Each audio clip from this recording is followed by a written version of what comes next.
Bom dia a todos.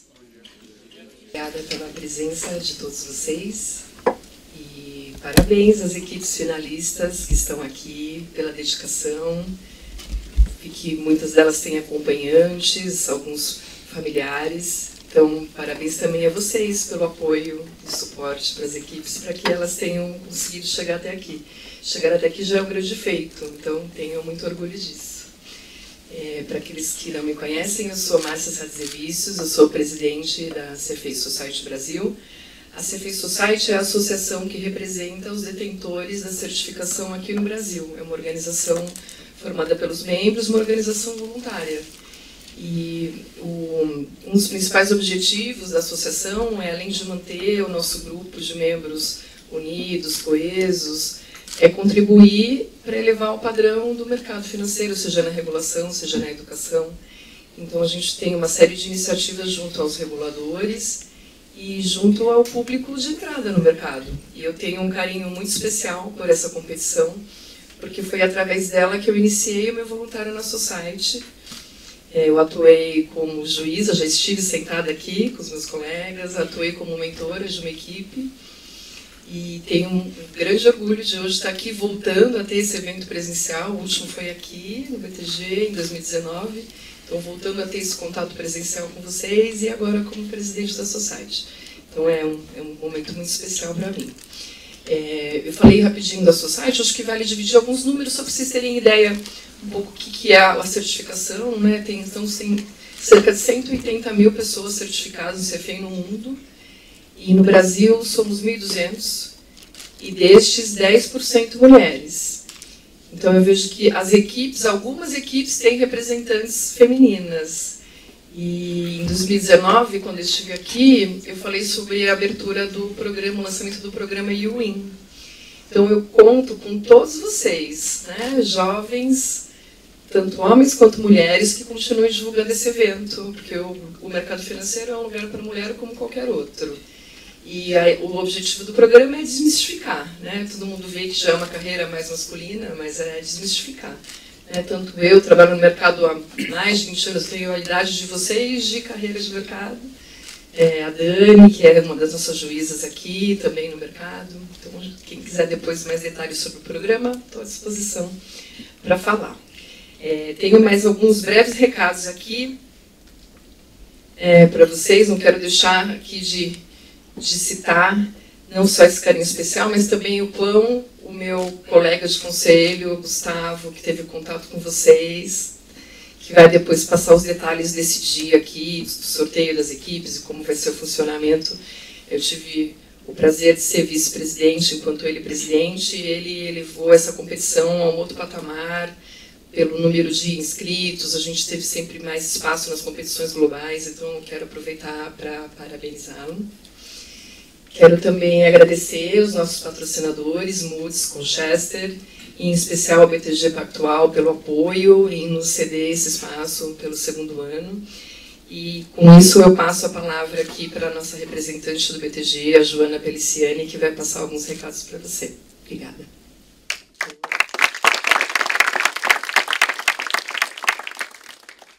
Bom dia, pessoal. Tudo bem? Animados aí nesse sábado de manhã? Nervosismo tá como? Tá tranquilo, né? Vocês treinaram bastante, eu tenho certeza. Então, primeiro de tudo, meus parabéns aí por vocês chegarem até aqui. Já é uma baita de uma conquista, então orgulhem-se muito disso, independente de qualquer resultado que venha a acontecer no final do dia. Tá? Tenho certeza que a dedicação, o empenho de vocês já serviu de muito valor, tá? E com certeza vai ser diferencial para vocês conquistarem aí uma carreira dentro do mercado financeiro, caso depois desse desafio todo vocês confirmem aí que essa é a oportunidade de carreira que vocês querem seguir. Se não, tudo bem também, né? Serve aí de experimento do mesmo jeito. Só me apresentando rapidamente, eu sou a Joana, eu trabalho aqui no BTG, faço parte do time de recursos humanos do banco, tá? E hoje eu fico como uma das principais responsáveis por toda a estratégia de marca empregadora do BTG.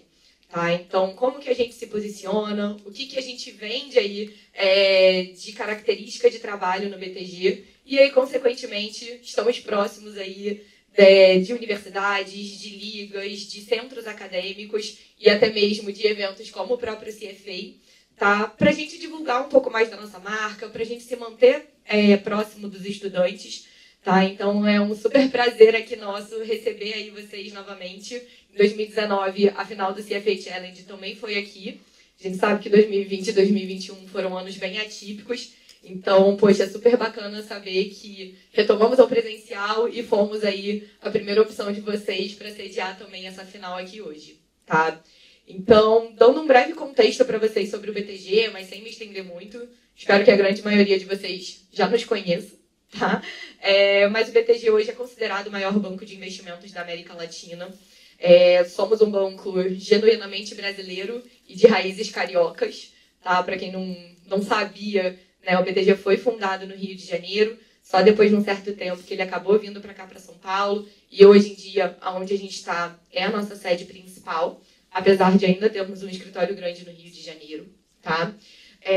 E, recentemente, a gente acabou entrando também no mercado de varejo. Né? Então, a gente não olha mais só para grandes empresas e um público muito alta renda olhando para o mercado de atacado, mas também, hoje em dia, vocês podem ser clientes do BTG, tanto na nossa frente de investimentos, com o BTG Investimentos, que é a nossa corretora digital, mas também através do nosso banco digital, que é o BTG Banking. Né? Então, cartão de crédito, conta corrente, Pix, né? Tudo aí fica possível para vocês serem clientes aqui do banco. Tá? Falando um pouquinho de cultura do BTG, acho que um grande exemplo do porquê a gente gosta de se manter próximo aí dos universitários, dos estudantes, é exatamente o fato daqui internamente a gente gostar muito de compartilhar conhecimento e de estar sempre desenvolvendo a futura geração. O BTG ele tem um modelo de partnership meritocrático, que a gente chama, e esse é o principal balizador ali da nossa cultura. Tá? Então, todo mundo que está aqui está se desenvolvendo, está crescendo, está se construindo para virar sócio ou sócia do banco um dia. Tá? Então, isso dá para a gente, desde o D0, um senso de dono, um senso de pertencimento, uma grande autonomia no nosso dia de trabalho, independente se você está numa posição de estagiário ou se você já está numa posição mais sênior. E até quem está na alta liderança olha para essas pessoas que estão chegando agora como os futuros sócios e a próxima geração que vai liderar aqui a empresa.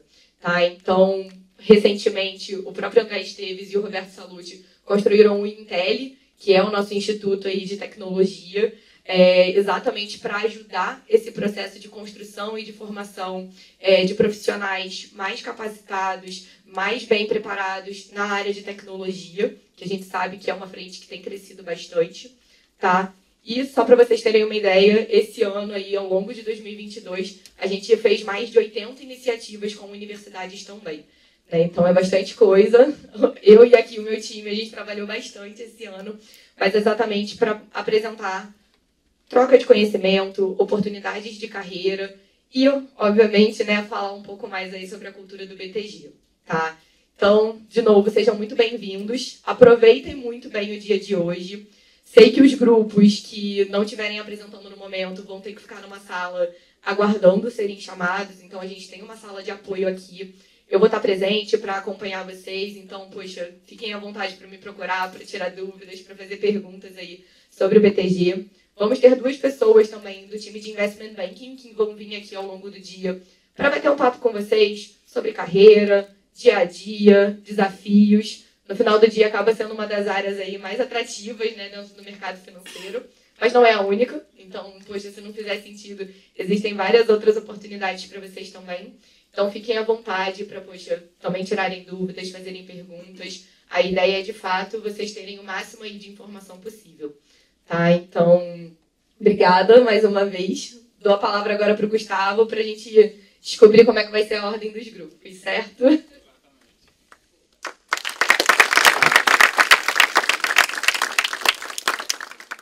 Oi, pessoal, bom dia.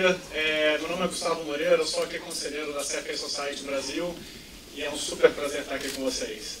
2020 foi frustrante porque a gente teve uma final remota, 2021 também, 2022, depois de 2 anos, né, o 3º ano a gente está aqui.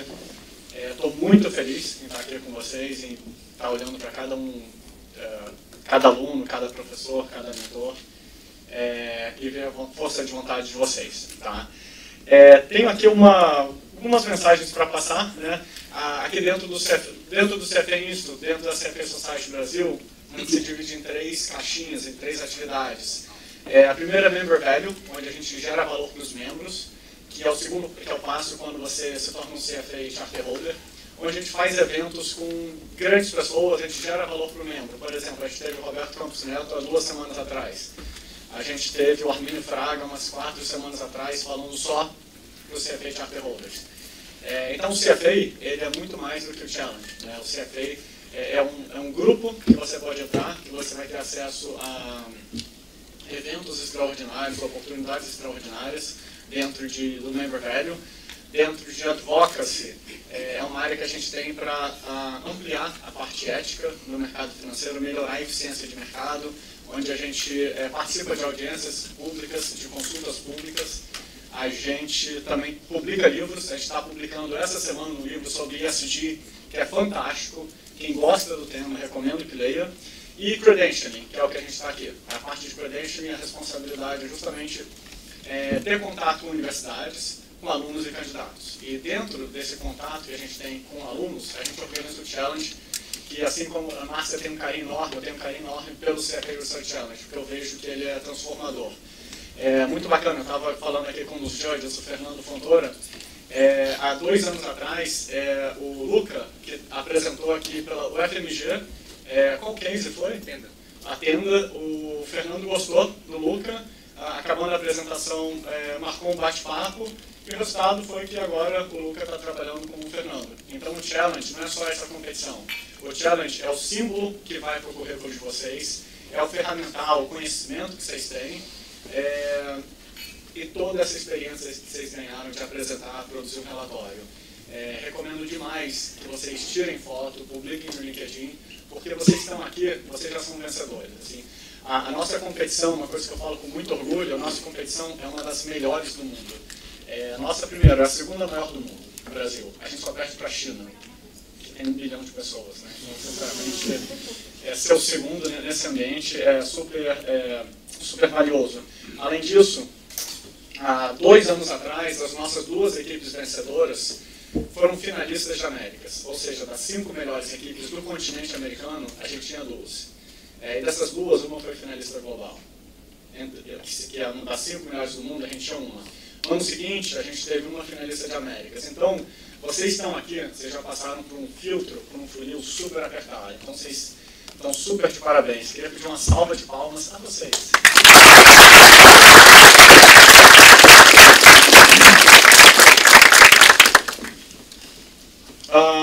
Outros casos também, conheço ex-alunos que conseguiram emprego porque colocaram no LinkedIn, colocou no currículo. Alguns ex-alunos estão fazendo MBA no exterior por estarem na final brasileira também, que eu tive contato depois. Então, coloca no currículo. Preciso agradecer demais ao BTG Pactual. Obrigado por essa parceria, por esse espaço para a gente. Aproveitem para conversar com os 2 investment bankers que vão estar aqui durante...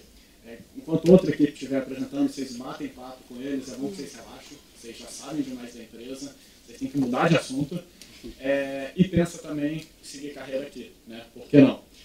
Tem que agradecer a Vivara, tá? A Melina Rodrigues, a Head de RI da Vivara, foi super atenciosa, ela que fez a apresentação da companhia para vocês, respondeu a pergunta de vocês imaginam quantas... Mais de 100 perguntas foram respondidas por escrito de todas as empresas, então a Vivara, agradeço demais. O Challenge ele é resultado de mais de 400 pessoas envolvidas, desde alunos, professores, mentores, graders, judges. Então agradeço a todo mundo que se envolveu, especialmente a Luana, aqui na frente, que vocês receberam uns 75 e-mails dela. Obrigado, Luana, trabalhou muito nesses últimos 4 meses. Ao Everton, nosso diretor executivo, está ali. Também deu suporte enorme a gente.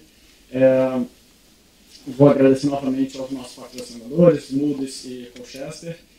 E uma das causas, pelo menos, que eu vejo do nosso sucesso internacionalmente, não só a qualidade dos relatórios de vocês, mas também essa banca de juízes aqui que está ajudando a realmente selecionar as melhores equipes. E a gente está conjugando juízes que têm grande experiência julgando vocês e juízes novos, justamente para a gente fazer uma reciclagem sadia. Vou iniciar aqui pelo Luiz Ribeiro, o 5º CFA Chapter Holder do Brasil. Ele está no 9º ano como juiz do CFA Research Challenge e tem uma longa e próspera carreira aqui no mercado financeiro e atualmente é gestor de renda variável do Itaú. Luiz, muito obrigado pelo seu tempo. Eu que agradeço.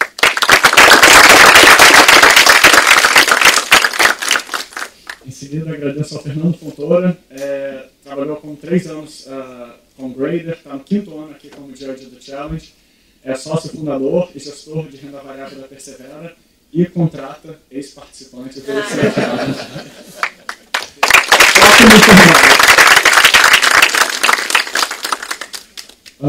Gustavo Oliveira já atuou como mentor durante 8 anos, tem experiência em sell-side, trabalhou no IBS, atualmente é sócio da Tower 3. Gustavo, obrigado.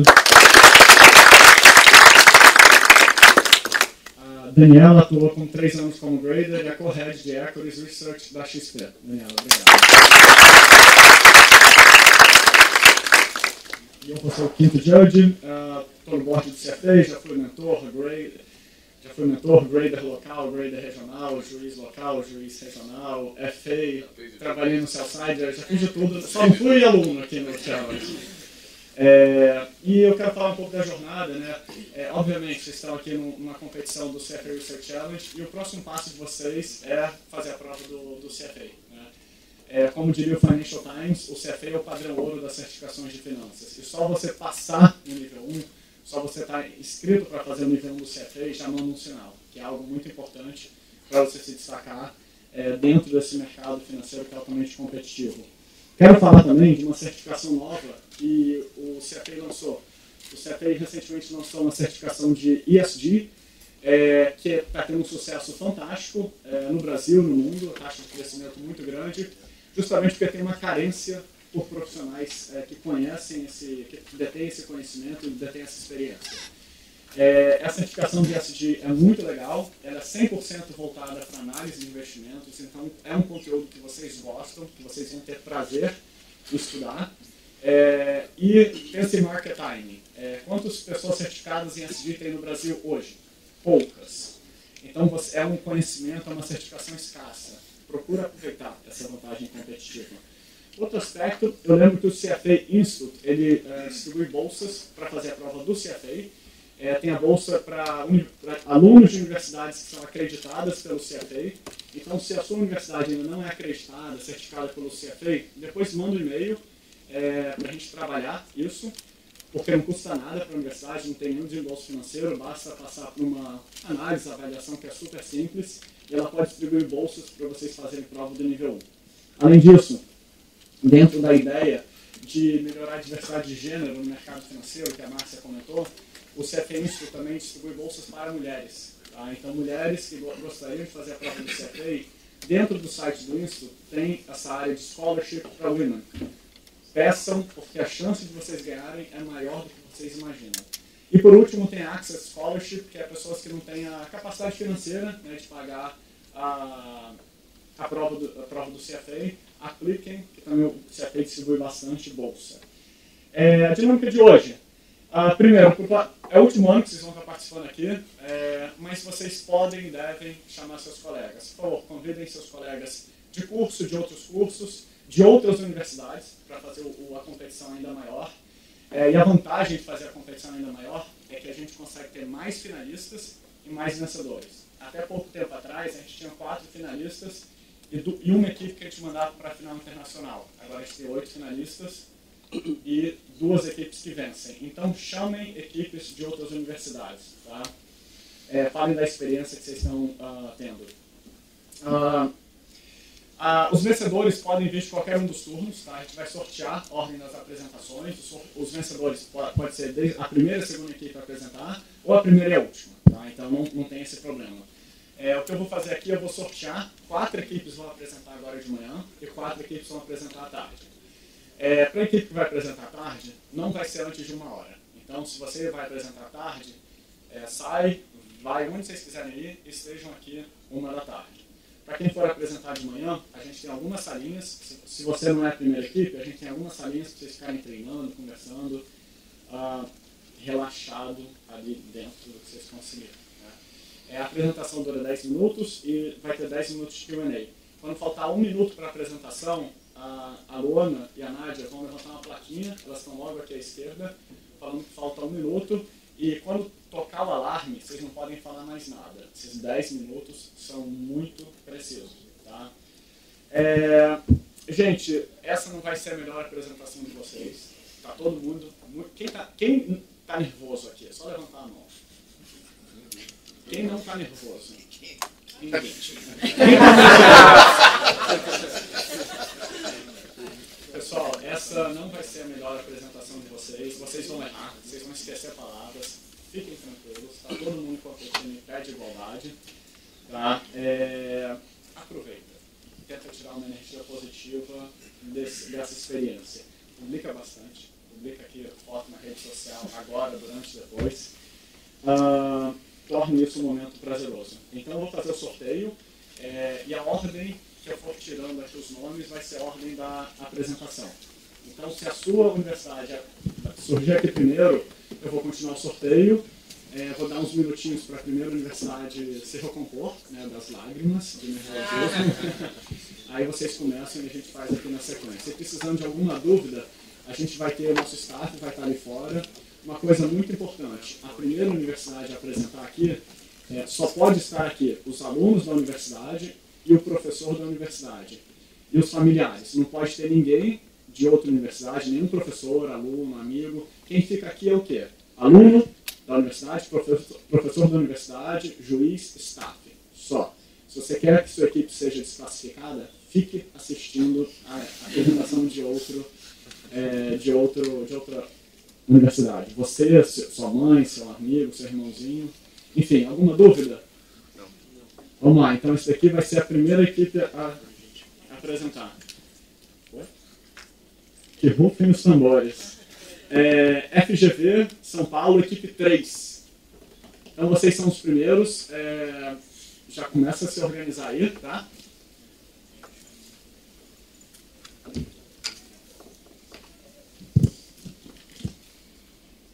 Uberlândia.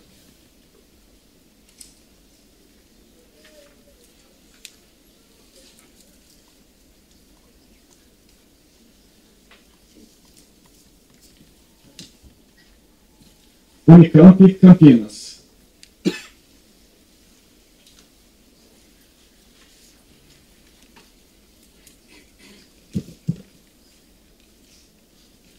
USP.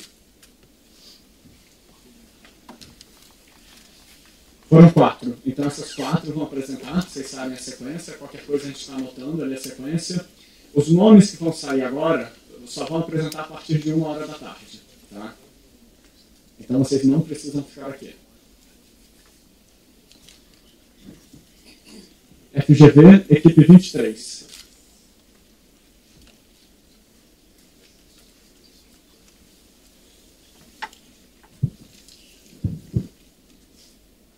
Sorocaba, UFSCar Sorocaba. É a 2h da tarde. UFRJ.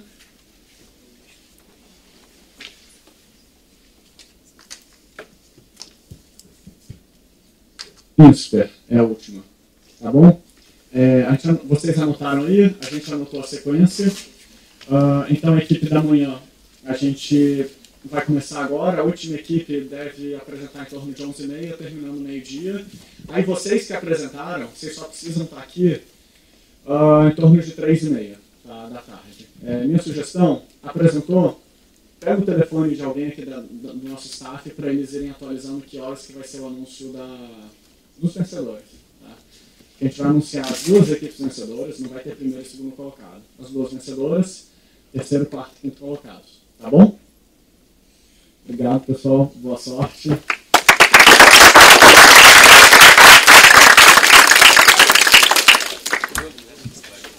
Então vou pedir para todo mundo sair da sala. Fica só a equipe do primeiro grupo, seus familiares e o fact advisor. Good morning. Now we're going to present our investment thesis in Vivara.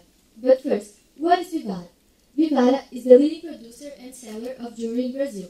the company has three main product lines, which are sold inside three-store layouts. Vivara, which sells the whole mix, Life, which sells only silver, and kiosks. Since its IPO, Vivara has aggressively invested in expanding its footprint throughout Brazil, and Life has been the protagonist of this expansion. The formal jewelry in Brazil is a slow-growth sector that has been losing to inflation in the past decade. And despite being small, estimates show that the informal market could represent twice the size of the formal. Another feature of this market is the extremely high fragmentation, as shown by the HHI concentration index. But who do we think that will consolidate this market in the coming years? The answer is Vivara. We believe Vivara's verticalized business model, combined with the unique brand it has built, will be the foundation for the success of Life, its next and most promising growth avenue. Which is why we recommend a buy for the company's stock, expecting a 29 Brazilian reais fair value, representing a 30% upside on current share price. Regarding our first investment pillar, we see three main types of business models in the jewelry segment, but we consider the verticalized one to be the most profitable. However, to enjoy this advantage, manufacturing the most of what you sell is fundamental, and we see Vivara ahead of its competitors regarding this issue.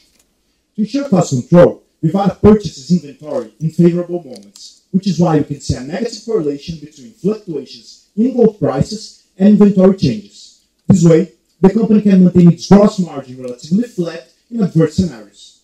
By having its factory located in the Manaus Free Trade Zone, the company enjoys two fiscal benefits. The ICMS tax burden alone contributes to a 4-point increase in its gross margin, placing Vivara well above the industry average. We believe this advantage will remain for a long time, as we see other players struggling to manufacture in-house. When small companies hit the limit revenue of the Simples Nacional tax regime, they prefer to keep part of its operations unreported, a barrier to achieve scale gains. On the other side, we see big players trying to close the gap to Vivara, as Monte Carlo inaugurated its factory in Manaus last year, with the goal to internalize 20% of what it sells. In our calculations, this would represent an effective tax rate of 30%, while Vivara faces less than half of it. And we project the scenario become even better in the coming years, as the company internalizes more of its production and reaches an effective tax rate of 13% in 2031. Given that fiscal benefits are extremely important to Vivara's value and could be impacted by several factors, we sensitize them in our evaluation. However, pulling out fiscal benefits would mean a destructive impact on Manaus' economy. So we do believe that both fiscal benefits are going to be renewed and continuing to drive value to the company for a long time. Our second thesis pillar is based on a powerful brand Vivara has built. In our survey to understand consumers' top priorities, design, price, and brand came side to side. As for design, we don't see big gaps between brands. As for price, we notice that Vivara positions itself as neither the cheapest nor the most expensive. So, what drove Vivara to the top and will keep it there? Brand recognition and awareness. By adjusting the product mix according to where stores are located, Vivara can grab a larger chunk of the market and increase awareness in distinct social classes. We also analyze the performance of brands' Instagram pages and influencers. Vivara can keep high engagement rates even with millions of followers, which is why the brand sits on the green zone of the chart. This is only possible because of the massive scale it has. In 2019, Vivara invested in marketing the equivalent of 50% of the revenue of its main competitor, a game changer that peers can't match. Scale also grants bargaining power when negotiating locations with shopping malls. Using Google Endorse, we notice that Vivara is the jewelry shop with the highest ratio of stores located in the corner of corridors. This contributes for the brand being noticed, an advantage we identified by talking to consumers. But being well known is not enough. Vivara is also a well-rated brand, something we could check by analyzing thousands of comments on social media. But is there room left for expansion? To track possibilities, we map all malls in Brazil where mainly A and B public circulate. Then we filter for malls where Vivara isn't present yet. Among those, we look for cities with over 100,000 inhabitants and concluded that Vivara still has 95 plausible spots to inaugurate stores. So, Vivara is a more established brand, but what will be the company's main value lever in the coming years? The answer is Life. The brand can aggregate value for the company through its lower prices and different target public. By selling at a lower price point, Life positions itself as accessible luxury and complements Vivara's portfolio, expanding its addressable market. In terms of competition, Life has similar prices to Jolie by Monte Carlo, but gains in terms of brand awareness by carrying Vivara's name. It also has a much greater assortment, which we concluded by scrapping the number of SKUs offered by Life and its peers. And what is so special about Life stores? It's all about unit economics. Life units present much higher profitability over Vivara stores, mostly due to the smaller investment required and the higher margins related to the sale of silver products. And to measure how much the stores could expand, we used company's guidance and searched for spots where Life's public circulates. We examined the overlapping between Life and Vivara stores, which is where the company says it pretends to open the first Life units. Then we did the same for Monte Carlo and Pandora stores. And as a result, we concluded Life could reach around 46% of shopping mall penetration in Brazil by 2031. Now that we have talked about the company expansion, is Vivara aligned with the ESG agenda? In environment, we see that monitoring suppliers is the most important thing for jewelers, as metals and mining is ranked as the industry with the highest ESG risk. And regarding this point, Vivara is an example. The company has almost all of its raw materials supplied by certified miners.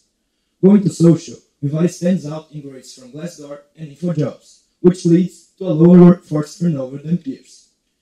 In governance, we see a management that mixes family-specific business knowledge with market executives, a combination that has been delivering excellent results since the IPO, and should continue to deliver them, as the family keeps its interests aligned by owning 62% of the company shares, a participation that should diminish after the recent amendment to the shareholders' agreement, limiting the risk of arbitrary decisions. Finally, we estimated our own index to compare Vivara's ESG initiatives. Although we still have issues to solve, when looking at renowned peers, the company is doing a great job compared to national competitors. Next, we'll discuss current and forward-looking financial metrics. To get the Vivara channel revenue, we take the sales per square meter of a mature store and multiply it by the total sales area. Then we apply a reducer on new store sales and consider a loss of revenue due to cannibalization, but only stores that are close to a Life units. Each product in the mix was projected individually. For price hikes, we incorporate changes in metal prices and inflation, assuming 100% cost pass-through and no volume increase. The reducer on new store sales is to account for openings in less profitable locations, which can be identified by looking at our cohort analysis. Now, for Life, the rationale was the same as for Vivara, but only silver pieces and a much stronger expansion rhythm were considered. We also incorporate a loss of revenue in stores open as of 2027.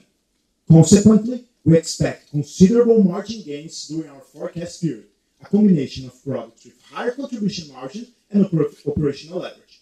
To support this fast growth, we see massive investments in new stores and factory capacity during the expansion phase. Also, we project an additional capex to expand this facility by 2026. And how do we put all of this in the share price? Our valuation is based on a DCF model, considering a 13% WACC and 4% G, arriving at a R$29 target price and 30% upside. We then sensitize the most important assumptions to create bull and bear scenarios, which produce a 35 and 23 target price. To support our prime valuation, we compare Vivara's P multiple with global and local retailers, and also look at its historical behavior, concluding that the company's growth is underpriced. Although there are multiple factors that could impact our valuation, we're going to focus on the most material one, which is Life expansion going wrong. As Life stores started expanding only in 2019, there is still doubt on its true economics. But we see this risk as mitigated because of the support by Vivara's brand and its know-how in expanding its own stores. We reinforce our buy recommendation for Vivara based on its verticalized business model, its unique brand, and the promising and profitable expansion of Life. We thank you for your attention and we are open to questions. Okay, thank you for the presentation. My first question is regarding the different scenarios you showed there, the bull case, the bear case, and the base case. Could you please stress the differences between them and what kind of weight you put on each one of those? Okay, so in our evaluation, we're just considering the base case, and we're not doing a kind of weighting different scenarios. So the main assumptions that we sensitized were mainly due to the store openings, cannibalization rates, tier 2 malls, so how many stores are going to be opened in both Life and Vivara expansion, cannibalization, so what is going to be the loss of revenue due to the coexistence of units, and also we sensitize other variables. So those are the most important ones, and we also sensitize the maturity curve of life. We can notice that we came to this conclusion, these assumptions, by performing also a tornado analysis to check what would be the most important assumptions to change in our scenario. So this is for performing this scenario. Thank you. Can I just do a follow-up on the life assumptions? You basically kind of do the sensitivity based on the cannibalization or even the maturity curve. But my question is regarding the mature store. How do you estimate that? Because in my view, in the current scenario, the base that you have for estimating that may be like an inflated base. I think that the marginal expansion could be slightly lower, and these mature stores with a worse unit economics. So basically, trying to understand how do you put that into the account or even sensitive this, please. If I can begin, then Arthur can complement me. To understand the maturity of life, of course, we have a kind of inflated base, as you said, because we don't have a lot of past examples to know it. But what we did was take into account a bit of Vivara's building up of stores too, the maturity of Vivara stores. And I think Arthur can complement when he... Okay, so let me just go to life and extension. Oh, here, it's perfect. And here, so how do we estimate we came to the sales per square meter? We use the equivalent mature store approach. So yeah, we do have this this problem that we do not have a great comparative base. Store expansion is very recent. So we sensitize those assumptions and talking to also market participants, jewelers, and we understood that the maturity curve is around 3 years, and then we sensitize using this, assuming that we would have a kind of linear maturity curve, and then to reach this target sales per square meter of a mature store, we assume that we checked how mature were stores, the store base now, and according to our maturity, what would be the equivalent sale of a mature store. So this is we did the same approach using Vivara and Life. Congratulations for the presentation. I have two questions. One, you assume or you mentioned that one of the advantages of Vivara or important part of our investment thesis is that this market will consolidate it and they will gain share. But maybe I didn't understand. You have that this company is going from only 9% share to 12% share by 2031. So is that the correct assumption, or the market share gains are going to be much more substantial than that? And then the second part of the question is, I did not understand why you think that the gross margin, it's not a huge expansion, but you expect it to expand, right, from 68 to 72%. Although it doesn't seem that they need to do that, right? Because they already have much higher margins than the market. Therefore, they could grow much faster than actually focus on expanding these gross margins. Okay, so starting with our assumptions of market share, we separated into the different products because of the different clusters of income, and as we shown in the presentation, the middle income has the bigger portion of the market, but Life and Vivara has different customers. So our assumption reached 16% market share to Life and 12% for Vivara. And it's also an important thing that we have to mention, that is why Brazil it's a better place to consolidate when compared to some other countries. Because when we look to foreign countries with clear market leaders, we see that the main players there doesn't have a lot of market share, close to what Vivara has today. So it's important to us to acknowledge why Brazil is a better place. So we looked at relative prices here in Brazil, the tax complexity, the jurisdiction complexity, and we came to the conclusion that Brazil is a tougher place to do business. And this doesn't create, obviously, an incentive to international players investing here in the country. what is shown by the Pandora recent store closures in Brazil. And wrapping up, we see that Brazil has a better environment for local players to consolidate. So we do believe that this market share is going to grow a little bit more than other countries. And regarding the second question about the margins, the main point is that although Vivara does have high margins already nowadays, it sells mostly jewelry products, which have a margin of around 80%. And the silver products, which it is beginning to expand its sales right now, have a higher margin of around 80%. So by expanding life and increasing sales of silver products, we believe that the weighted average of the gross margins will be a better number. Something that I would like to ask you, one of the company's main competitive advantages is the in-house production because of tax benefits. Why don't you think a competitor will enter Manaus and start competing with Vivara in better terms? Okay. So Vivara, main competitor here in Brazil is Monte Carlo. Monte Carlo, as you said in the presentation, inaugurated its factory in Manaus last year, but with the goal to internalize only 20% of its production by the end of this year. This could increase, but we don't have an estimate, mainly because the company is not listed in the market, so this is hard to estimate. But we see Vivara far ahead because Vivara already has 80% of its production internalized. So, as you said, Vivara has an effective tax rate much lower than what Monte Carlo has today, what we estimated. And we expect the scenario becoming even better in coming years. And it's hard to internalize production. You have to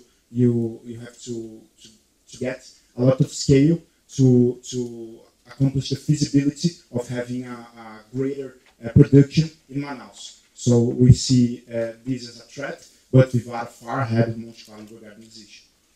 Yeah, if I may complement, Monte Carlo also faces difficulties in expanding its own store.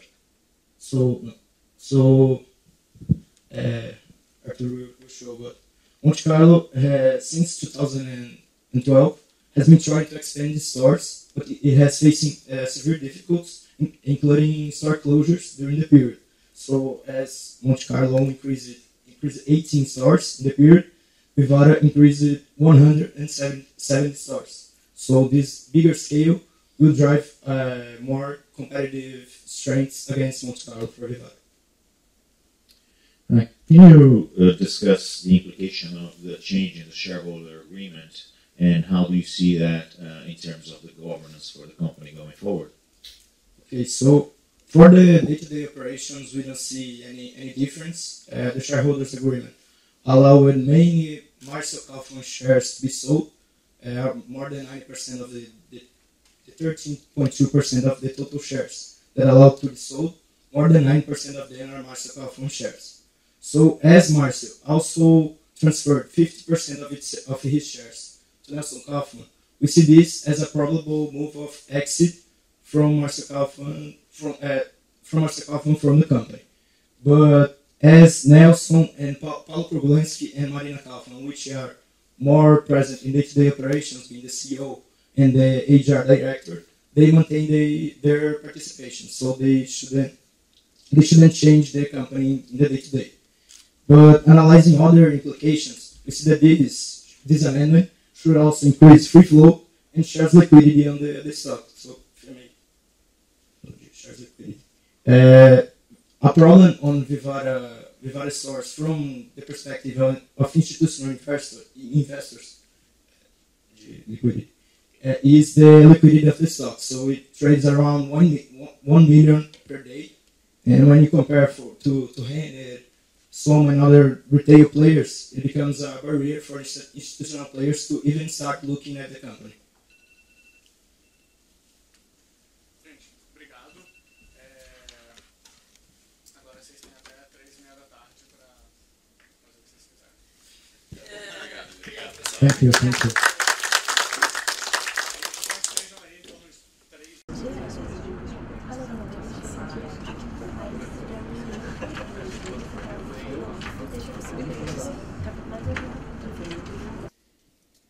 Good morning, we are the team 28 for the UFO, and we represent Condenas from Vivara. To start, our position is a buy position, and we consider 4 points. Vivara is a leader on the Brazilian market with a solid position and has a solid way of doing business and with good margins. Different brands with different goods, and it's not fairly priced. Talking an overview about Vivara, you know that the company was founded in 1962, and nowadays they have been present in almost all states in Brazil. A second point that is valid to know is that in the past 2 years, Vivara opened several new point sales and increased their revenue by 67%. Third point that we want to know is that the Vivara is leading to a strategic verticalization in production. As the largest company in the market of jewelry in Brazil, the strength of Vivara in the market is due to the diversified portfolio, giving a strategic position as a supplier in the luxury products and cheap products for low-income consumers.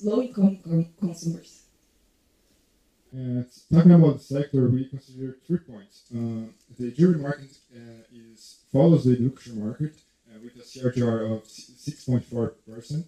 The gold as a raw material tends to have a share of over 40%, and this share comprehends the ESG policy considered by the World Gold Council that it's 51 liabilities and principles. And the demand consists basically in the preference of the consumer, and we have a combination of the occasion for buying gold jewelry. That is the top 3 is anniversary, birthday, and as a threat. And the personal accessories market in Brazil, Vivara consists in this market too with the other brands, and Vivara brands, the Vivara luxury market consists in jewelry market that is 50%.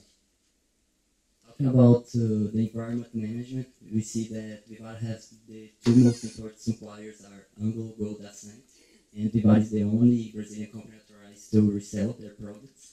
And the Capricorn Valley, a company recognized worldwide because of the quality of diamonds, and they do an audition and develop a program of the supply network, and they control the generation of waste noise and wastewater in Manaus. Talking about a little bit of quality on workspace, they have a high NPS. They do organization climate, people mentioning all the stores. They have the career plan in the company and diverse team of employees. Last but not least, we want to talk about the governance. 2 points that we want to talk about is a positive one is that the current CEO, he has a large experience with finance and governance corporate. And a negative one is that in the past year, the past CEO, Marcus Kaufman, he decided to step down to the position and transfer part of his capital to his father and founder of the company. And that leads to a freed up of 13% of the capital to be sold in the market, resulting in a liquidity to the company. And what makes the Vivara different from the other companies? Vivara has 2 points that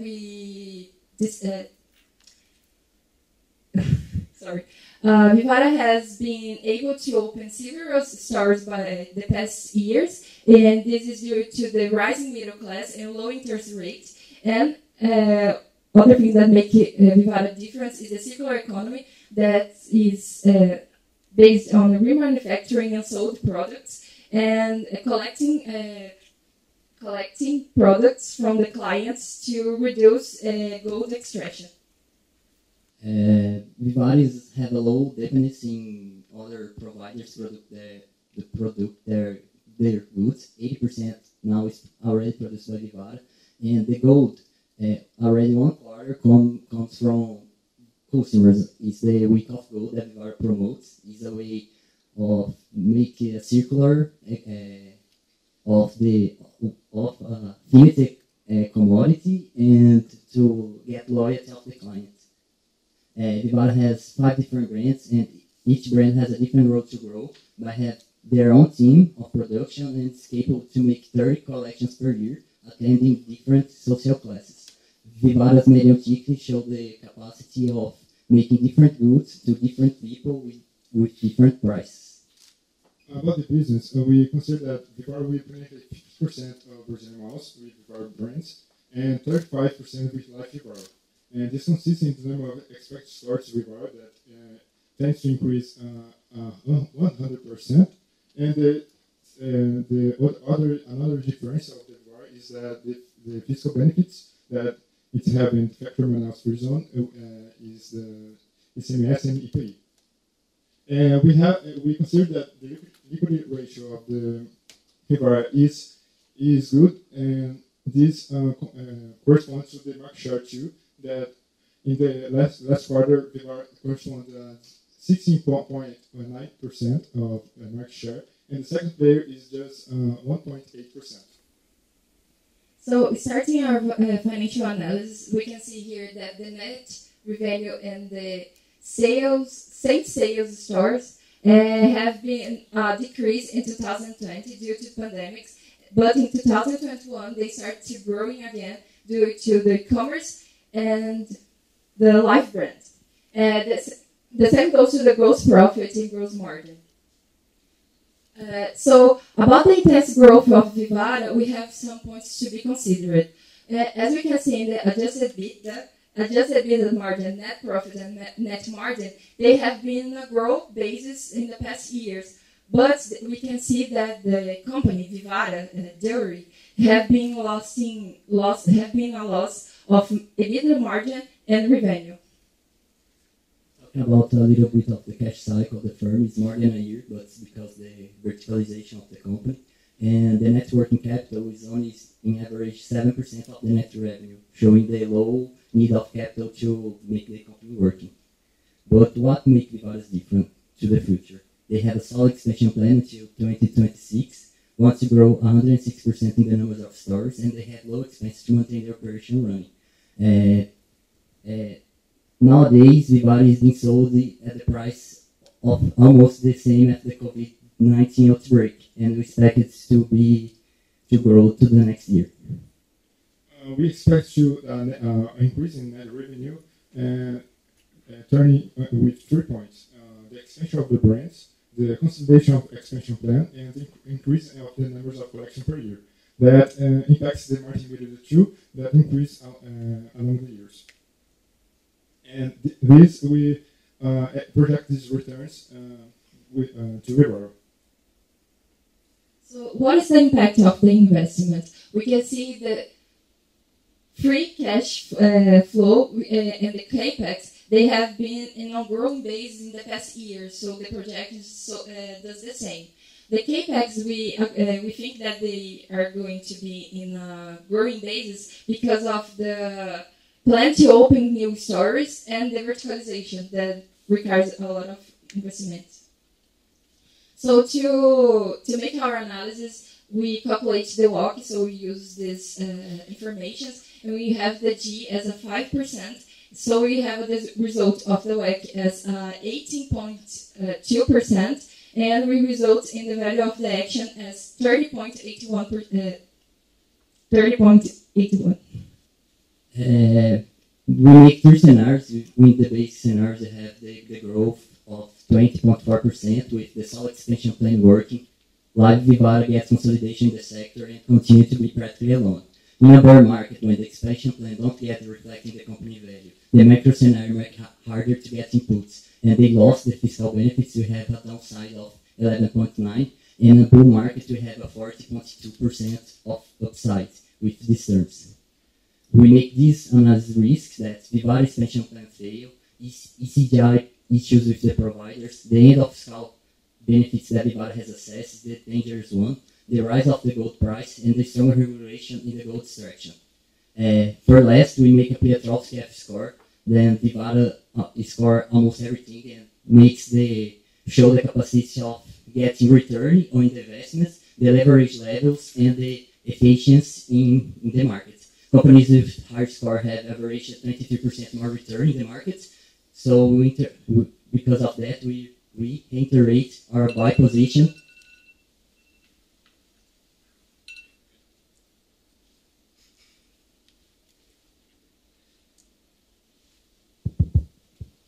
Thank you very much for the presentation. Let me start off by asking for you to discuss, to compare the projected growth in revenue versus the projected growth in CapEx. So, to my knowledge, you're projecting a growth in terms of revenue of almost 20-fold from 2023 to 2032, while CapEx doesn't grow in the same rate. It just triples. So that should mean that your estimated return on invested capital is going to rise substantially over the next few years. How do you anticipate this will happen? Can you ask the last part again? Yeah. What makes you confident that the company is going to experience such a huge increase in return on invested capital?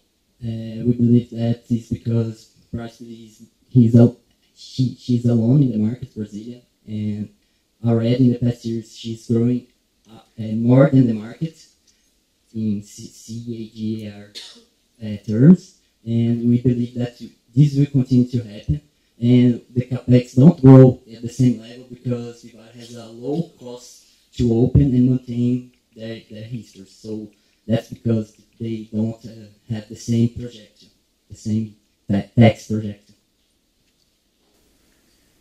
Thank you, guys. My question is also on the financial analysis. Can you explain the impact of life life growing gross margins, and also when you show your EBITDA margin? I mean, the chart is not that great because the expansion is not huge, right? EBITDA margin goes from 25 to 26% only, right?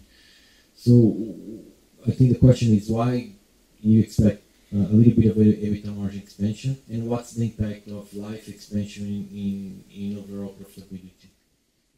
This is a good question, and it's one of the questions that we make to Vivara. We ask if the company wants to grow in margins in the next year or wants to grow in market share.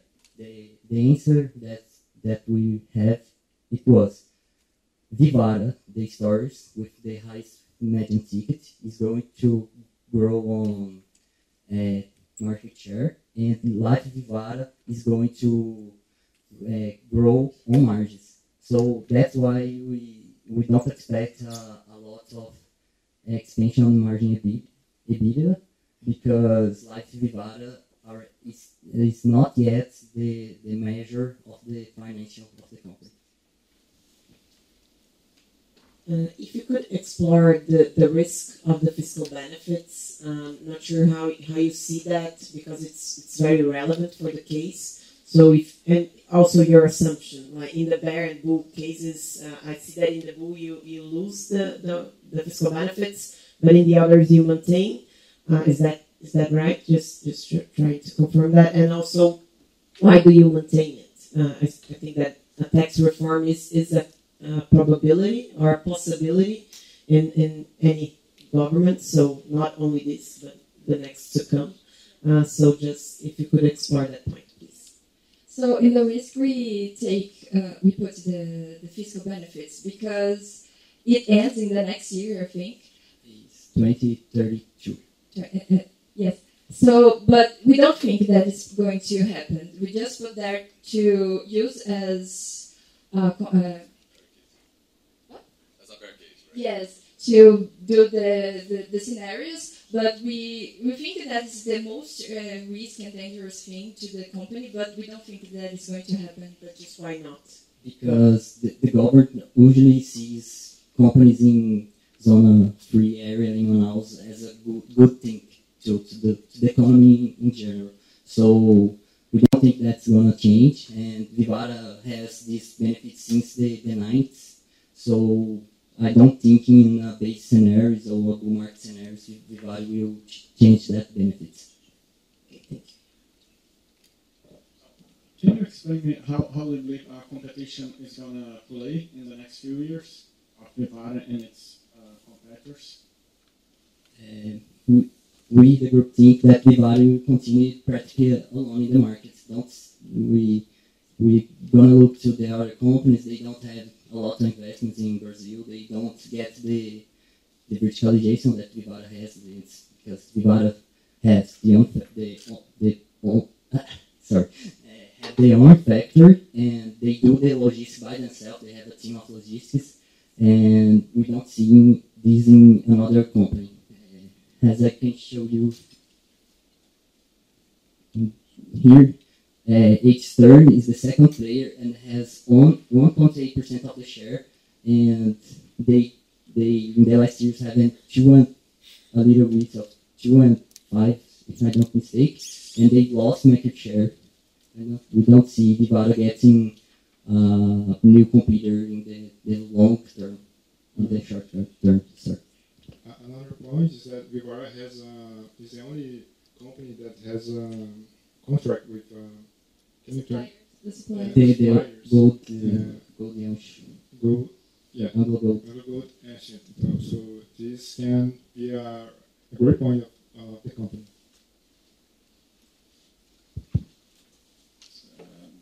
Vivara is the only listed company in the sector, the only company which is in the stock exchange. Why do you think the others haven't done that? And what do you think the advantages are of being listed in a stock exchange? Of course, they have higher costs because they are there. They have to have more disclosure because they are listed as well, while the competitors don't have that, I would say, obligation to do that.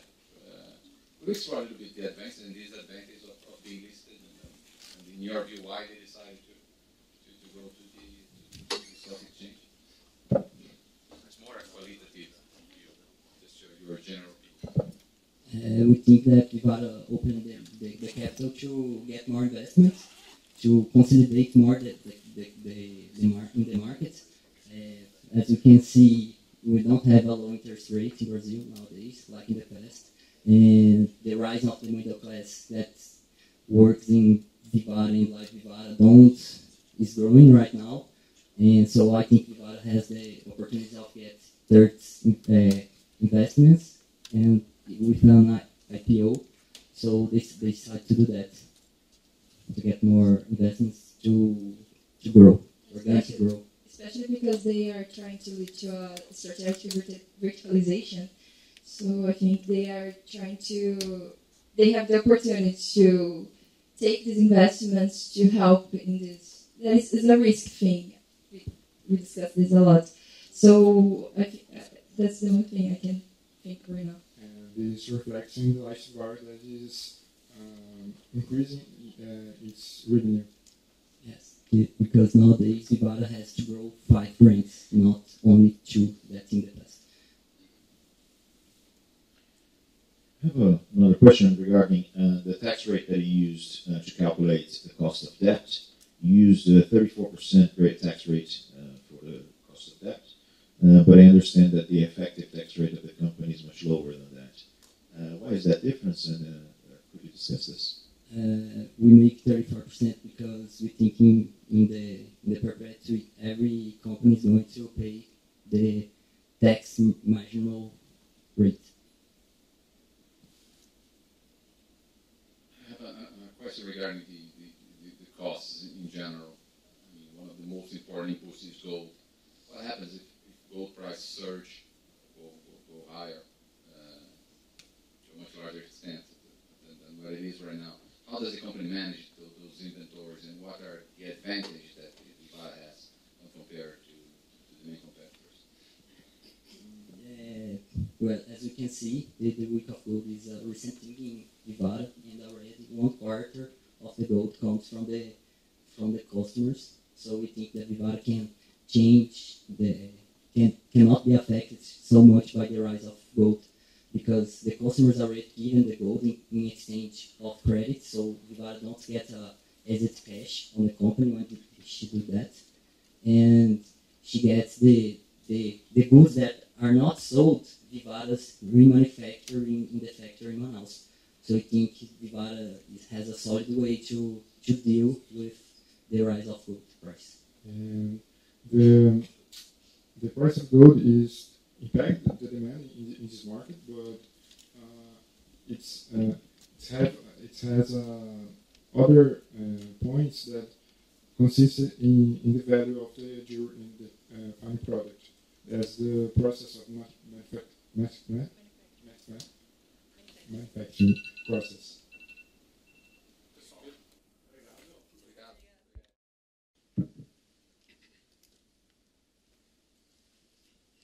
Good morning. We are here to present our buy recommendation for Vivara. Our DCF valuation gives a target price of $34.29, representing a 34% upside. Three factors drive this recommendation.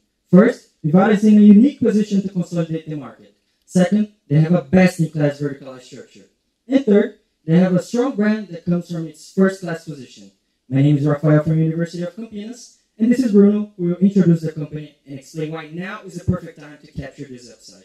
Vivara is the largest jewelry retailer in Brazil, having a national footprint with a resilient revenue that has been increasing over the years. Vivara operates two main brands, Life and Vivara, which allows Vivara to reach A to C income classes.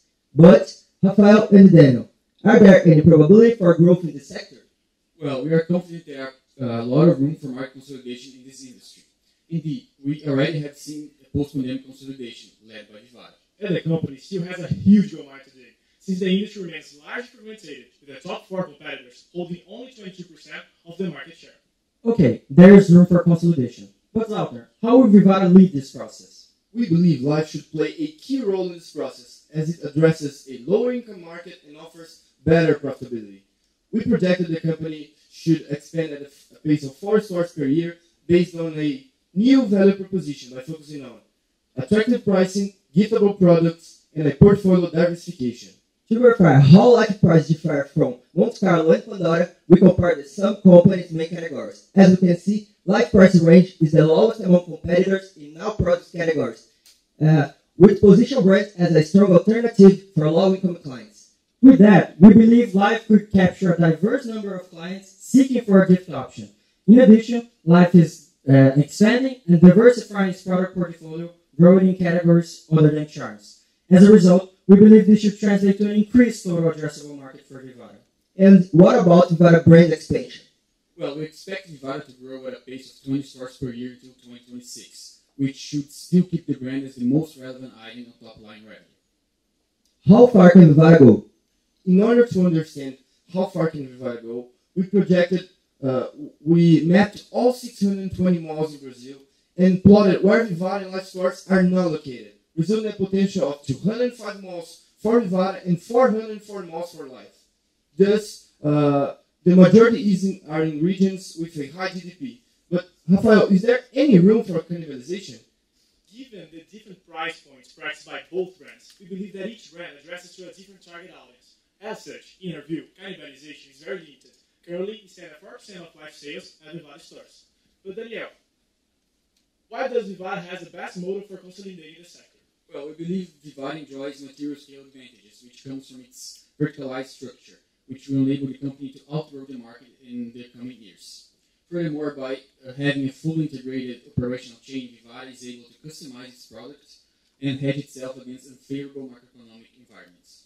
This vertical strategy also allows a tight cost control over manufacturing. Vivara has a consistent solid gross margin driven by their one-year inventory strategy, which provides time to adjust product composition. Vivara's vertical structure gives access to fiscal benefits in Manaus, which represent about 35% of the company revenue. In addition, Brazil has a high import tariffs that act as barriers to international players. That said, do you see competition as a threat? As Bruno mentioned, high import tariffs and small market size don't justify the expansion effort and make it difficult for international players to compete with Vivara. On the other side, national players don't have the scale to verticalize nor the brand power to compete. But is this enough to make customers choose Vivara? Definitely not. All that growth wouldn't be possible without a great customer captivity. We see that Life is we conducted a field research in order to understand Life's position and brand awareness, and see that Life has a strong brand reputation aligned with great customer captivity.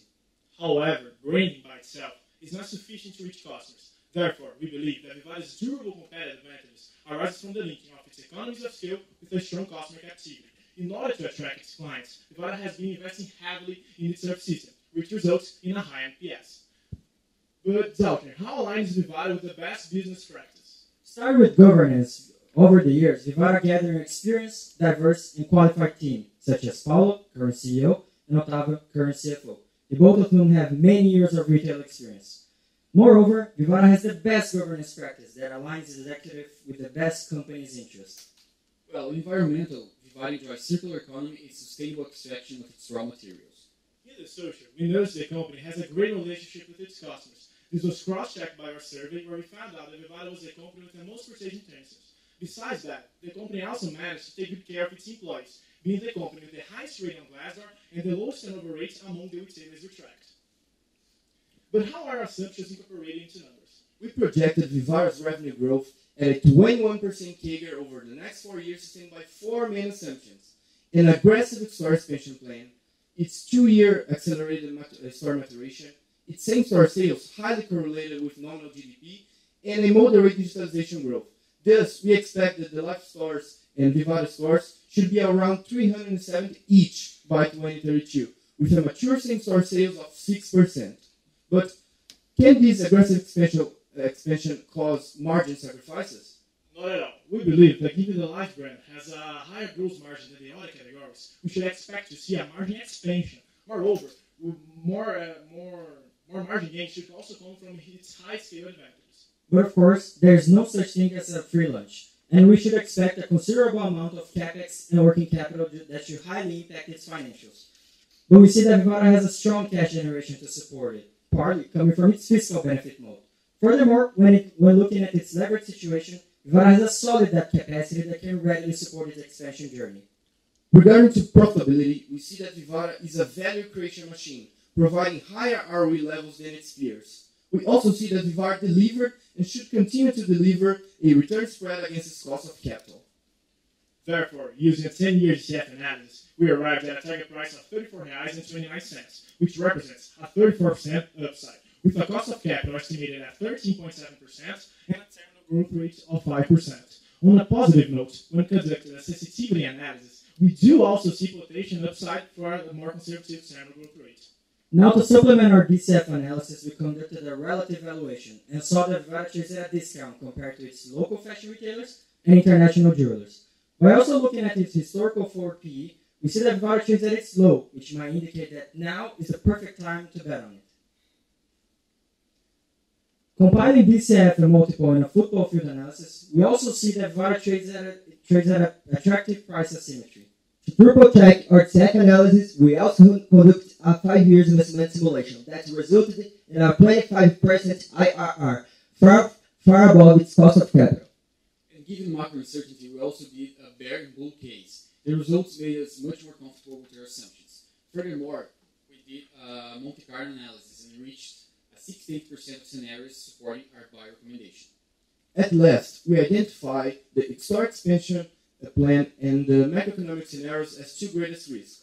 For store expansion plan, we see this can be mitigated by a smart choice of malls and providing a high-quality sales training. But if this risk eventually happens, we see a potential of 20% downgrade to our base case.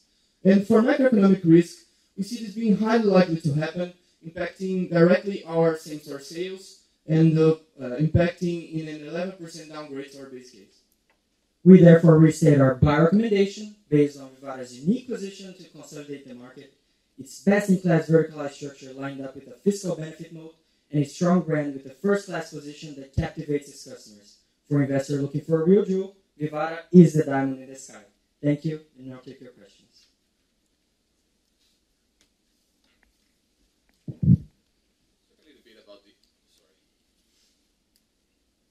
Talk a little bit about the online strategy, because you spoke a lot about the store expansion. How important is the online strategy, and how much growth would that add? I can take that question. We believe that the e-commerce expansion should mainly come from the Life expansion, given that the Life expansion have a higher total addressable market, and it's a giftable product, which is the main product for e-commerce growth. We can see that in the first years, we should see a lower penetration of e-commerce due to its reduction for the Joias em Ação, but we see that this should increase as the life operation grows, and we should see this impacting 15% in 2032, being more conservative to our e-commerce projections. And my question was around the same lines, because you mentioned that what you think that you see that the market doesn't see is essentially that you can open 200 plus stores. So your thesis is highly levered on the store openings, and then you have the impact of e-commerce. How comfortable you are with that expansion plan that you're suggesting? Thank you for the question. I can take that as well. Of course, our expansion plan is one of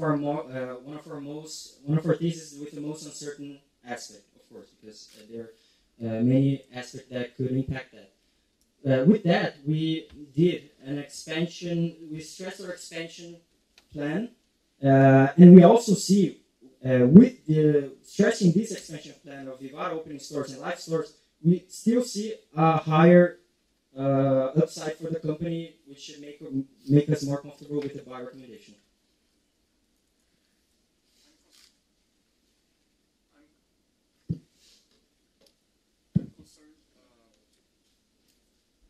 I'm concerned with competition. What would happen if, let's say, Monte Carlo gets an infusion of cash and let's say develop a factory in Manaus? How would that impact your forecasts?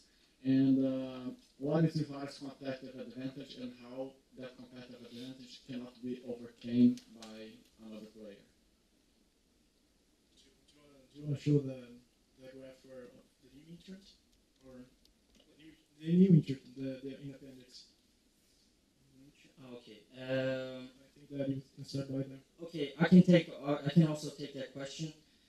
We believe that we did, numerically saying, an analysis of what if a new entrant comes in the market. Of course, Monte Carlo is already it's not really established as Vivara, but we simulated a new entrant with unlimited cash and expansion on Manaus factory. And this is just the four-wall of this new entrant. And what if this new entrant or Monte Carlo starts competing against Vivara in malls that are not so high-end that Monte Carlo and Vivara is operating? If they try to compete in lower segment, we see that the payback for that is very high for them. And we believe it won't be rational for them to compete against Vivara, or Monte Carlo try to compete against Vivara in malls that are not so high income as Monte Carlo are already there. So we stress this. For example, this new entrant, we projected a percentage of sales that this new entrant could get as percentage of Vivara sales, and we still see that this should get this new entrant a higher payback that doesn't justify its expansion. If I could just do two quick questions. The first is on the fiscal benefits. I think that could be a great risk to the case. So just trying to understand how you see that playing out throughout the years and in perpetuity. What do you assume? If that will be renewed like forever, and what could be the impact on valuation if it's not? And the other is regarding the cannibalization / like maturation of life stores, like the level of mature stores. You mentioned that you're not concerned about cannibalization given that the ticket is different, but both are seen as giftables and they have the brand Vivara behind it. So it could lead to a higher cannibalization than rationally we could expect. So basically, how do you see the risk of lower mature sales for both Vivara given cannibalization and Life given the marginal expansion plan? Do you want to take the one of fiscal benefits, and I can take the other one? Okay. So starting with the fiscal benefit, we consider this scenario of non-renewal of this the fiscal benefit, and this should highly impact its financial, its valuation also. We see that it's lower our base case in 20%, which represented 27 reais and 70. But we still see a small upside, but we still see upside. And in our opinion, we believe that Vivara has a strong bargaining power, and historically they renewed this fiscal benefit, and we should expect that this both fiscal benefit in 2022 and 2032 should be renewed. And in our base case, we expect this renewal. But of course, we did this analysis, and we still see a higher upside, and we believe this is a great asymmetry to risk on it, to bet on it, due to its assertion. About the life expansion and the cannibalization, as we can see in this graph, hopefully we can stay up in the same slide. We can see that it's one of our highest impacts. It's a successful expansion plan. It's not just by opening stores, but giving results. And we believe that if life gets more cannibalization of Vivara sales, we believe that it will impact. You have a high impact valuation, 20%. But the company is mitigating this because it has a great track record, including like the last quarter, it fell less than 4%. So we believe that the company is mitigating this risk. Regarding the life, we should see that, of course, both are giftable products, but the price range is different. As we see here, the average ticket for giftable products are around 200 and 100 reais, which is at the same price point as life. So we should expect that life could expand in these categories, this average lower mid income, besides Vivara that should impact more higher income. So we believe this is the main aspect of low risk cannibalization. And we also see that in this last quarter, they reduced the cannibalization risk. Now it's 4%. Before it was 4%, now it's 2%. So we don't see this being a considerable risk. One of the pillars of the investment case seems to be consolidation. It's a fairly spread out market right now. But the jewelry market is in itself a new sector, right? It's been there for many years. Why do you think that this consolidation will happen now or going forward? We believe that it's due to the Vivara's scale advantages. The company has, as we said in our presentation, our second pillar was its medical strategy, which provides scale advantages. So the company, like during the macroeconomic worsening, as we had 2 years ago with the pandemic, the company, because it had cash, it can consolidate the sector. Things that the other players cannot because they don't have the size, they don't have the cash to do it. And they even during the pandemic, they Vivara gained market share. So we believe that what's coming for next, maybe Vivara can increase its market share too by the cash they have, the customer captivity that they have to. So I think that's it. I don't know if you want to compliment. Yeah. In addition, the recent IPO of Vivara in 2019, they're intending to expand, and their main focus was to expand, not just in the factory, but also in its store expansion. And we should see this happening now, and we believe they should go and keep it. Now is the perfect time due to its economic recovery. We see life expanding. This last quarter, they expanded 13 stores, and I think 6 stores of Vivara. And this is pretty in line with our assumptions, and we believe this consolidation should start now. Since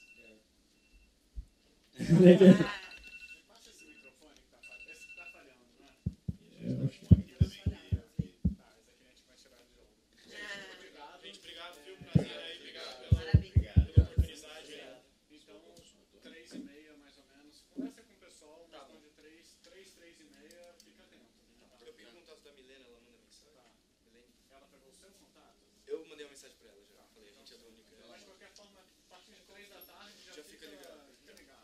Beleza, pessoal. Obrigado.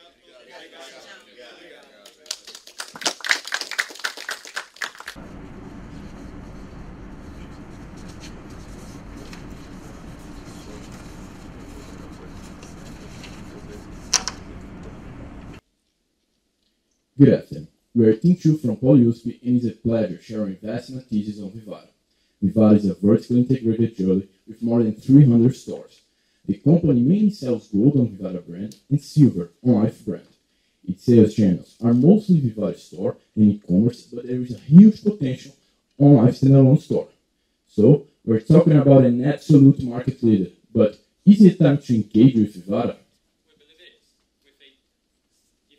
28% upside and 19% IRR. Our investment thesis is based on 4 pillars: a charming industry, a brilliant business model, a expansion plan that will work, and a crystal clear ESG policy.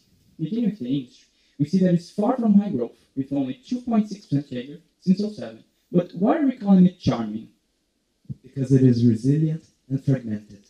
Despite being discretionary, the industry is not overshadowed by crisis. In 2008 and 2015, it has outperformed general retail by a lot. But in the COVID crisis, with closing of stores, the sector that needs a touch and feel to sell its products was highly impacted. But this scenario was ideal for the best positioned player to consolidate, Vivara, because it was the best prepared to change for digital sales. This led to a huge increase in market share. This advantage became clear with our logistic analysis. Vivara's delivery days and national coverage are absolutely superior to the second player, not to mention mom and pops. But this consolidation during the pandemic is only a reflection of the industry. Brazil's market share is extremely pulverized, and Vivara, who is in a one-horse race, will consolidate it. But why? Thanks to its brilliant business model, Vivara acts in a price range with very few competitors, both in Life and Vivara brand, leading to middle-class accessibility. But price isn't everything. Brand is very important for luxury companies. Thus, we did field research and proved that Vivara is the top-of-mind brand among jewelers. But how Vivara got to such positioning? Thanks to its 2 competitive advantages: scale and vertical integration. With scale, Vivara dilutes costs and gains bargaining power with malls. Due to such scale, competitors can't match Vivara's marketing expenditure, reaching 1/4 of Pandora's revenue. And there is more. The company does not pay signing bonus to get the best position inside malls, which we verified counting every single corner store of Vivara and its peers. And the cherry on top is, we proved that it means an advantage with a foot traffic analysis. The second backbone of Vivara's business model is vertical integration, tackling 2 important problems of the industry: taxes and raw materials volatility. The Brazilian tax system is heavy and confusing, with different taxes depending on the state. Because of this, Vivara is well positioned with its factory in Manaus, transforming a huge problem into a huge benefit. The other issue is raw material volatility, but even in this scenario, the company can maintain its gross margins. And it can do this thanks to 3 main strategies. It repasses raw material costs to its products, it changes its mix portfolio, and it can change the design of specific products. Let's dive into each one of these strategies. First, using the Wayback Machine, we studied the evolution of 5 gold wedding rings prices since 2011. We found a huge correlation to gold quotation, proving that indeed it repasses prices. But this is not an exclusivity, as other players do it as well. The takeaway is that only passing prices is not enough. Pandora, for example, suddenly doubled its prices and closed 40% of its stores since then. It is needed to both repass prices and do it gradually, which Vivara does better than anyone. This helps it to gain share over smaller competitors who are much more exposed to silver and gold oscillations. The second strategy is portfolio mix flexibility. In 2015, Vivara did not repass gold prices, but compensated such losses by increasing silver goods in its portfolio, maintaining overall gross margin stable. The third strategy is product design flexibility. Let's look at the I Do and True Love wedding rings, 2 entry price products that had enormous increases in prices. Vivara had to lower such prices without losing gross margin, so it changed the product's design, lowering the amount of gold on both rings. Okay, Vivara's competitive advantages are more than clear, but can it outpace the sector growth to in fact consolidate it? In order to consolidate the sector, Vivara must expand, and we foresee 2 major opportunities at the moment. The first one being Vivara stores, and the second one, Life stores. First, let's take a look at Vivara expansion. We project a total of 326 stores at the end of 2026. But how did we project that? First, we mapped all unpenetrated malls and utilized 3 filters in order to see if an expansion makes sense. First, we removed all malls that didn't have enough GDP and population in its cities. Secondly, we analyzed income exposure. And lastly, we did a sanity check with competitors to verify if the expansion actually makes sense, reaching the number of 91 potential Vivara stores. But knowing the potential openings isn't enough if we don't know its clusters. With that in mind, we clusterized every Brazilian mall throughout this following method. We gathered the immediate population throughout an isogram analysis and combined the data with income exposure. What we can verify is that Vivara is already in the best malls. Hence, its expansion is going for B and C clusters. But is this everything left for Vivara? Of course not. Lies the true engine of the consolidation. This brand, who only sells several products with higher returns and higher margins, is at the heart of it. So we used our clustering analysis to set the future direction of Life stores, mapping a total of 237 potential openings, going first to A and B cluster malls. Then these malls already have Vivara stores, so we gotta answer a new question. Is it possible to have both a Life store and Vivara store in the same mall? We believe that Life and Vivara can be indeed in the same mall. This is because they target different clients and have tolerable cannibalization levels according to a proprietary analysis. But why aren't shareholders seeing any returns yet? Through a DuPont, we concluded that ROE has been dropping due to a lowering leverage, especially after the IPO. This is not bad though. This means that the company can expand without contracting much debt, which is only possible thanks to an amazing cash generation from operations. Okay, so far we have a brilliant business model and expansion to outpace the sector growth. But it is not enough if the company does not have crystal clear ESG policies, leading us to our fourth and final investment pillar. To evaluate ESG, we did a framework based on 19 questions to grade Vivara and its peers. Vivara came out as the second best. Beginning with environmental. The main concern for the sector here are CO2 emissions from gold mining. Concerning that, Vivara has Anglo Ashanti, a supplier that emits 3 times less than global average. We calculated and brought to present value the saved CO2 emission social impact, reaching an astonishing 371 million reais. Moving on to social, we did a Python code to get every Google rating from every Vivara stores in Brazil, proving it is among the best in serving its clients.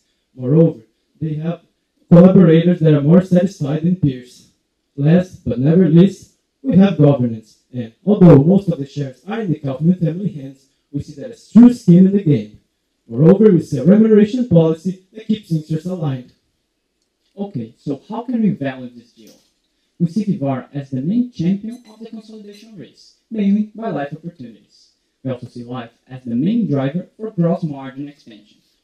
SG&A will slightly dilute due to an increase in store maturation and scale, which will also lead to EBITDA margin expansion.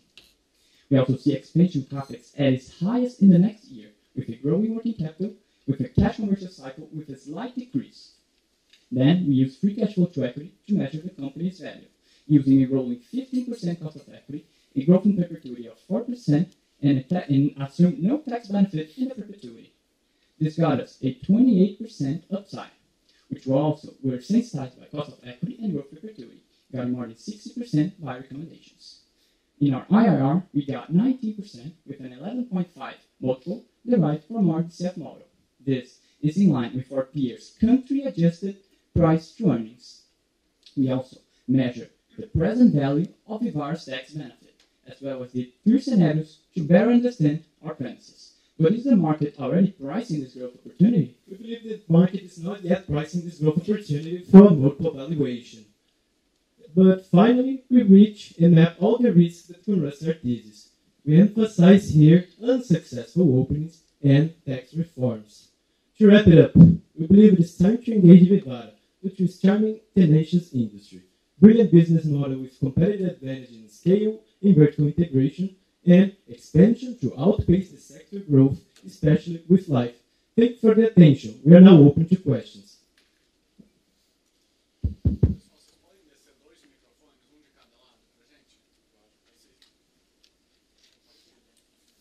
Thank you for the presentation. My first question is regarding corporate governance. You said that the remuneration of the management team is aligned with us as shareholders. Could you describe a little bit more how that works? What are the mechanisms behind that? Sure, I can answer this one. So shareholders are most of the capital plan, 6% of the companies in their hands, approximately. And they already have a lot of stake. For example, Nelson, with Exame data, we see that he has about 80% of his fortune in Vivara. Therefore, the remuneration policies that are triggered by EBITDA, ROIC, and ESG are aligned since they already have a lot of stake and they add this variable remuneration. As far as I understand, your valuation is based on expansion of life. How did you do your proprietary cannibalization analysis, and how confident are you that it's not going to cannibalize? We are quite confident that it will cannibalize. We define cannibalization as a percentage. As you can see, Vivara stores, they have part of their revenue in life products. So by opening a life standalone store, it will happen, cannibalization will happen. But the numbers provided by the company are at around 4%. What we did for our proprietary analysis is to do a net present value of the investment of opening a life store in each of the malls clusters. The idea here is to see if what is the cannibalization level such that the net present value turns equal to 0, given that the initial investment for the life opening and considering excess returns provided by such life store minus the cannibalized revenue. We sensitize by growth and WACC, and in the worst case scenario where we have G equals 3 and WACC of 15%, our maximum tolerable cannibalization on cluster C would be 19%. We think that is far above what may reach, right? What may be reached. And just regarding risks, you brought your NPV analysis of the tax benefits, and you showed that it's almost 40% of equity value. So just trying to understand how comfortable are you guys with that renewal, and also how do you reflect that on perpetuity if you assume that that is renewed forever in the numbers. And also, I see that in all cases, like bull, bear, and base case, you assume a double-digit same-store growth average, which is high. And just trying to understand why do you assume that, given the still uncertainty that we have regarding a mature store of life. Thanks. Addressing the first question about tax benefits, I can answer this one.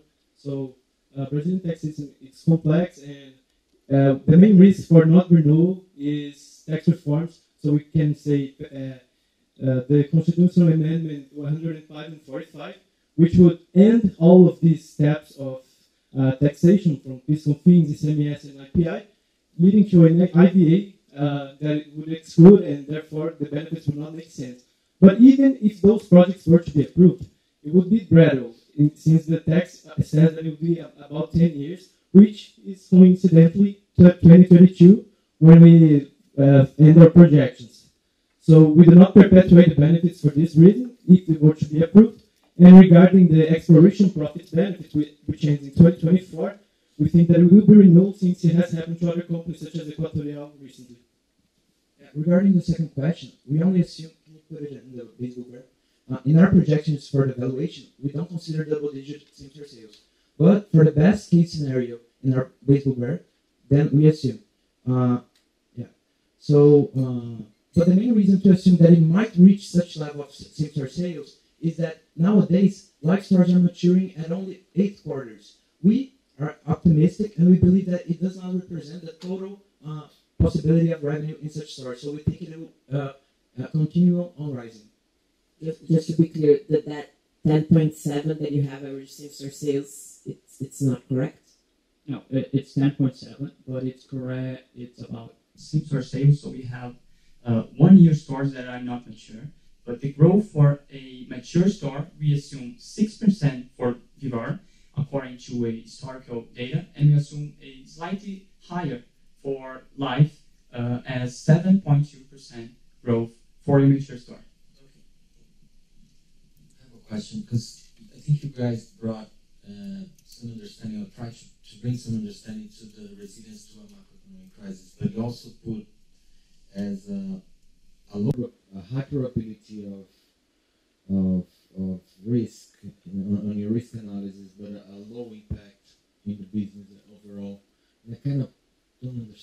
how discretionary actually the industry is, and if Vivara is becoming actually much more discretionary as it grows in life segment, which is theoretically much lower ticket, but also B and C income classes, right, targeted to those income classes. So how do you think about the macro impact on the company as they grow in this low income segment?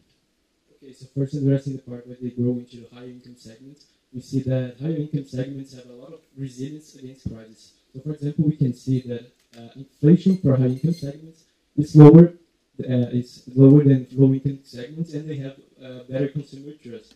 Regarding life, we see that even in a bad macro, Vivara has in the past managed to maintain prices. They can adjust their portfolio mix through design changes, through sales mix changes. For example, they did back in 15, changing to put more silver products, and that's how we think it's a low impact risk. We have mapped all these oscillations in macro since 2011 through the Wayback Machine. So we are quite confident that the company can handles much better than competitors.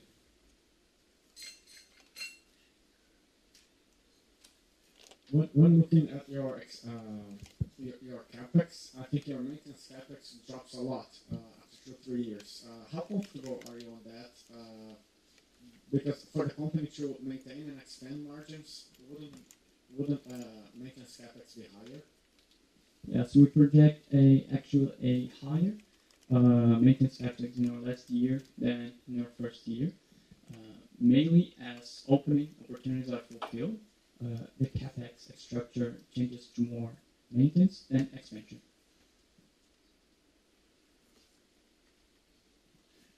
Discuss a little bit why did you choose free cash flow to equity instead of free cash flow to firm? Yes, we think the company has not had leverage as an important part of it. We see a company with net cash, so we thought it was fair to evaluate the free cash flow to shareholders as it's not that leverage. But we also did an offset that, and we reached it's not the same, but a similar upside.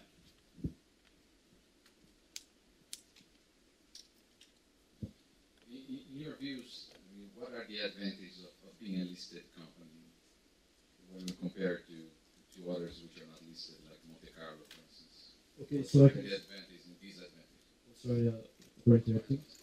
Okay, so we see that the main advantage of being a listed company is it ensures good ESG practice for starters. So Agaistan had problems with corruption, laundering money.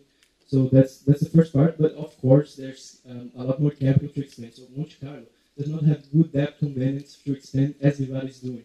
They cannot get capital from shareholders. So that's the main reason. So no other player can replicate Vivara's expansion due to the access to capital. In terms of ESG, I understand the company buys most of its inventories and its needs from one big supplier, right? What about the other smaller ones? Is there a way for us to make sure that those smaller suppliers, also stick to the high standards? How do we do that? Okay, so this is actually a sector problem. So one reason that Vivara could be listed is because they have certified suppliers. When you get to unlisted companies, we have no idea if they're getting their gold from illegal gold penning, if they're getting their gold from slavery, work in Africa or something. And in Vivara, we are absolutely certain that it gets from both Anglo Gold, who is a big supplier, and it's much less than global average, as well as the weak gold, as they call it, gets 25%, in which they get 25% of their gold. One question. How likely is the company to perpetuate a return on invested capital of 29%? What is the probability? Yeah, we believe that the company will have this return, mainly based on what it is returning at this moment. So we see that Vivara's average return on invested capital per store is 30%, and we see life as 46%. We do not see this 46 perpetuating as opportunities are fulfilled and going to. Obrigado, pessoal. o que acha?